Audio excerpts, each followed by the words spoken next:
여러분 안녕하십니까? 헬로티비 뉴스입니다. 최근 정부 여당과 김포시가 김포 서울 통합 추진 동력을 얻기 위한 움직임에 나섰습니다. 국민의힘 수도권 비전특별위원회가 김포 서울 통합 추진 상황을 점검하는가 하면 김포시는 조만간 시민 추진위를 구성하겠다고 밝혔는데요.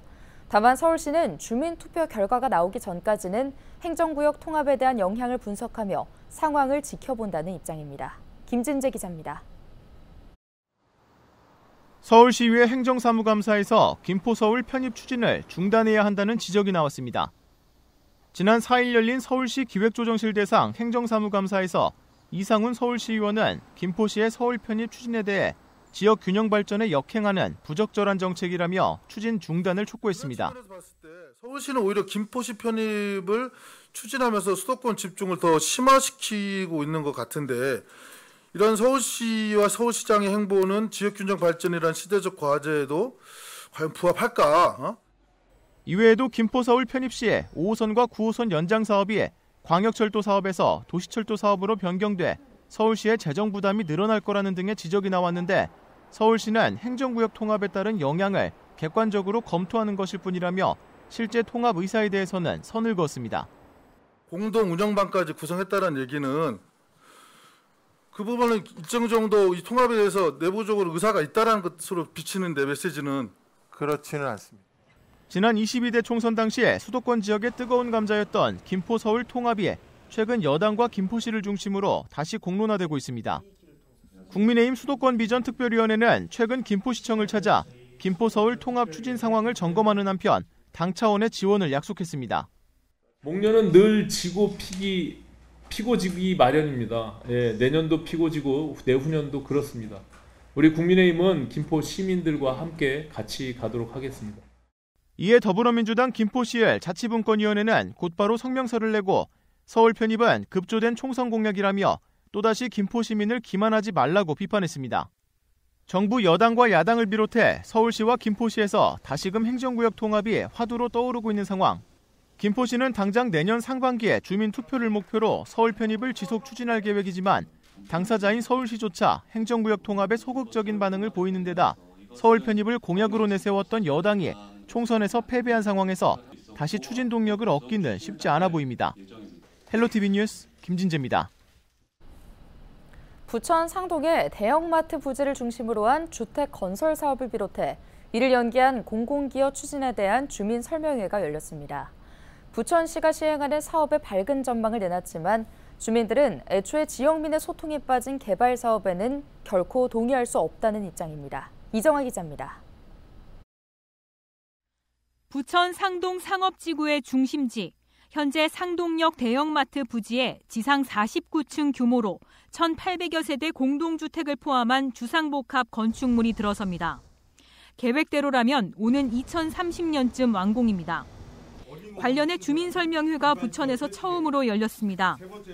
사업 추진 과정에서 민간 사업자가 345억 원 규모의 공공기여를 통해 용적률을 당초 약 800%에서 849%까지 완화하는 방안을 제안했습니다. 공공기여는 사업부지 인근 상동 호수공원에 다목적 복합문화시설을 건립하는 내용입니다.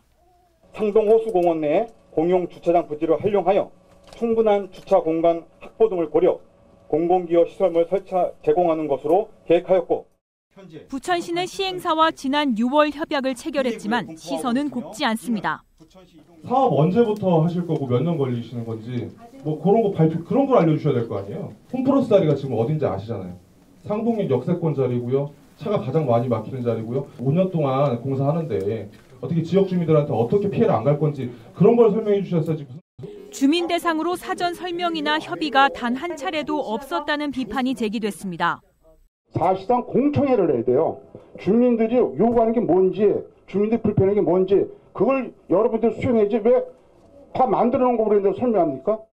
주민들이 불편하지 않게끔 분진이라든지 이런 소음이라든지 이런 것들 어떻게 이렇게 차단을 한다 이렇게 얘기하지. 정작 주민들은 원치 않는 공공기여라고 말합니다.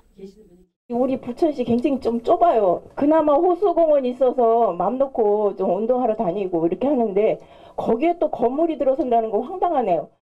청년으로서 부천에 살고 있지만 할 게 정말 없어요.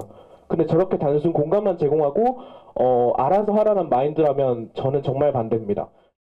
GTX B노선의 변전소 건립 논란이 있는 상황에서 또다시 상동을 중심으로 한 개발 현안이 달갑지 않다는 불만도 터져나옵니다. 상동 주민들이 전답하라든지 이것 때문에 몇 년 전에 어마어마한 돈을 겪었고 또 이 GTX 비변전소 때문에도 지금 그런 문제가 있고 거기에다 또 상동역 사거리나 이런 거 문제에서 또 여기다가 이런 문제를 일으킨다. 이건 도저히 용납할 수가 없어요. 이거 들어오고 변전소가 또 들어오지는 않겠죠? 변전소도 들어오고 이것도 들어오고 그러면 조금은 아닌 것 같은데. GTX 부분에 대해서는 어느 정도 좀 막을 수 있는 명분이 좀 충분히 있지 않을까. 공공기여를 반영한 사업계획이 확정되고 나면 이르면 오는 2026년 착공에 돌입할 예정인 가운데 주민들은 거듭되는 부천시의 일방적 행정에 강하게 반발하고 있습니다. 헬로티비 뉴스 이정아입니다.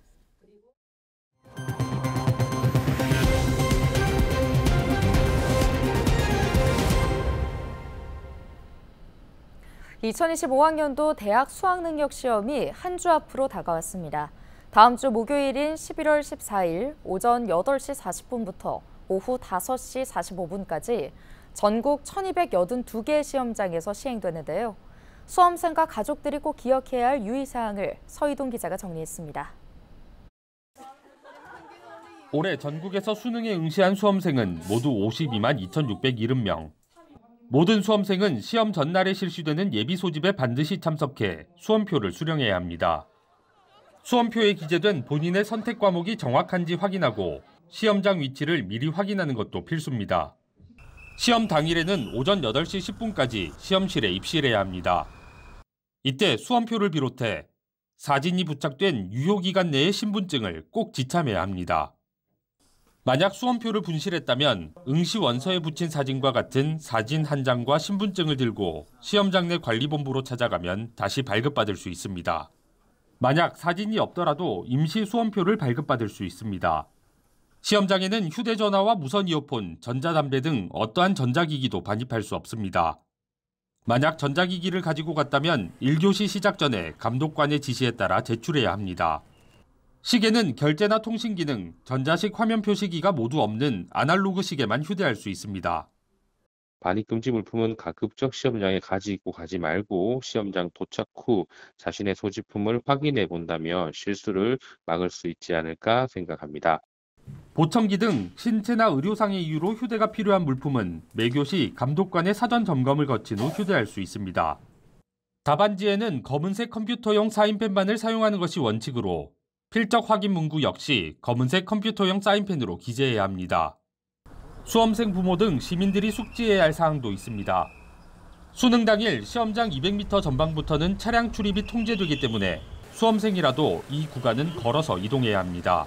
또 영어 듣기 평가 시간인 오후 1시 10분부터 25분 동안은 항공기와 헬기 이착륙 시간이 조정됩니다. 만약 시험 중 지진 등의 돌발 상황이 발생한다면 시험관리본부와 감독관의 지시에 따라 침착하게 대처해야 합니다. 헬로티비 뉴스 서희동입니다. 부평구 청천동 옛 1113 공병단 부지개발사업 공모에서 탈락한 업체가 제기한 행정소송이 1심에서 기각됐습니다. 인천지방법원 제1-3 행정부는 삼조테크가 부평구를 상대로 제기한 우선협상 대상자 선정 결과 무효 확인 청구 행정소송에서 원고 패소 판결을 내렸습니다. 재판부는 원고가 제기한 소송 청구를 받아들이지 않으며 소송 비용을 모두 원고가 부담하라며 원고의 청구를 기각했습니다. 앞서 부평구는 지난해 11월 공병단 부지개발 공모사업의 예비우선 시행자로 교보증권 컨소시엄, 현 리뉴 메디시티 부평을 선정했습니다. 이 컨소시엄에는 한국투자증권, 삼성증권 등이 참여했고 시행은 세림병원을 운영하는 아는의료재단, 시공은 현대건설이 맡았습니다. 이에 차순위 업체인 하나증권 컨소시엄의 프로젝트 매니저사인 삼조테크가 지난해 12월 우선협상 대상자 선정 과정에 문제가 있었다며 법원의 선정 결과 무효 확인 소송을 제기했습니다. 부평구는 이번 선고 결과에 따라 원고가 항소할 가능성이 낮을 것으로 보고 사업이 탄력을 받을 것으로 전망하고 있습니다. 한편 제1113 공병단 개발 사업은 청천동 325일대에 있는 공병단 부지에 상업과 문화, 의료, 주거와 업무시설 등이 포함된 복합 건축물을 짓는 사업입니다. 인천 사랑 상품권인 인천 이음의 사용자와 결제액이 2년 만에 반토막 난 것으로 나타났습니다. 인천시 경제산업본부 자료를 보면 올해 9월 현재 인천 이음 사용자 수는 80만 5,700여 명으로 지난 2022년 1월 이용자 수 176만 5,900여 명의 절반에도 미치지 못하고 있는데요. 결제 금액도 5,215억 원에서 2,033억 원으로 절반 넘게 급감했습니다. 앞서 민선 8기가 시작된 2022년 7월 사용자 수는 120만 5천 명, 결제액은 3,710억 원으로 이미 감소했습니다. 같은 해 연말에는 사용자 수가 97만 7천여 명, 결제액도 2,606억 원으로 급감했습니다. 이후 지속적인 감소세를 보이던 인천 이음 사용자 수와 결제액은 지난 9월 최저치를 기록했습니다. 사용자가 줄면서 적립금인 캐시백 예산도 2022년 138억 원에서 올해 9월 현재 408억 원으로 급증했습니다. 이에 대해 인천시의회 산업경제위원회 문세종 의원은 인천 이음 캐시백의 예산 축소와 가맹점 연매출액에 따른 캐시백 차등 지급, 캐시백 지급 한도액 축소 등이 이음카드 이용에 영향을 미쳤다고 지적했습니다. 이에 대해 인천시는 내년도 국비가 확정되면 시민에게 최대 혜택이 돌아가도록 캐시백 정책을 조정할 계획이라고 해명했습니다.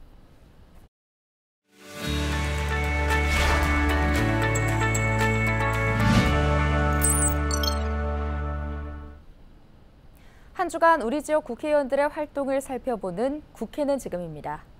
박상혁 국회의원이 김포시 관할 법원을 현행 인천지방법원 부천 지원해서 오는 2026년 3월 1일에 설치되는 인천지방법원 북부 지원으로 변경하는 각급 법원의 설치와 관할구역에 관한 법률 개정안을 대표 발의했습니다. 현재 김포시 관할법원은 인천지방법원 부천 지원으로 인천 서구에 인천지방법원 북부 지원이 설치되더라도 김포 시민이 이용하려면 법령 개정을 통해 관할법원을 변경해야 하는데요. 박상혁 의원은 김포 시민들의 법률 서비스 이용 불편을 조기에 해결하기 위해 인천지방법원 북부 지원이 개원하기 전 법적 근거를 마련하고자 한다며 법률 서비스뿐 아니라 다양한 사회생활 인프라에 대한 김포 시민들의 접근성과 편리성 향상을 위해 앞으로도 최선을 다하겠다고 밝혔습니다.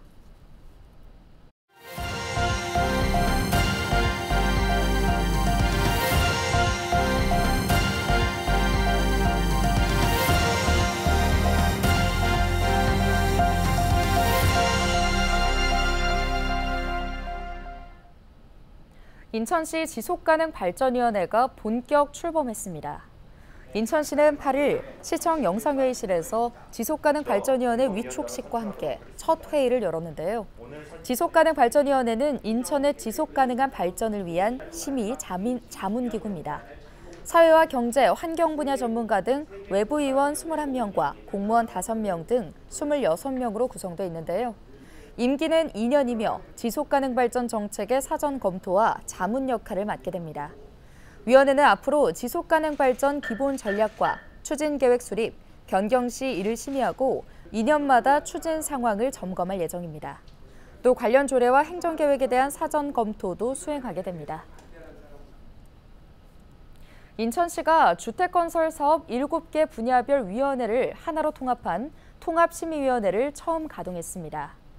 인천시는 지난 7일 제1차 공공주택 통합심의위원회를 열고 재물포역 북측 도심 공공주택 복합사업에 대해 조건부 가결했는데요.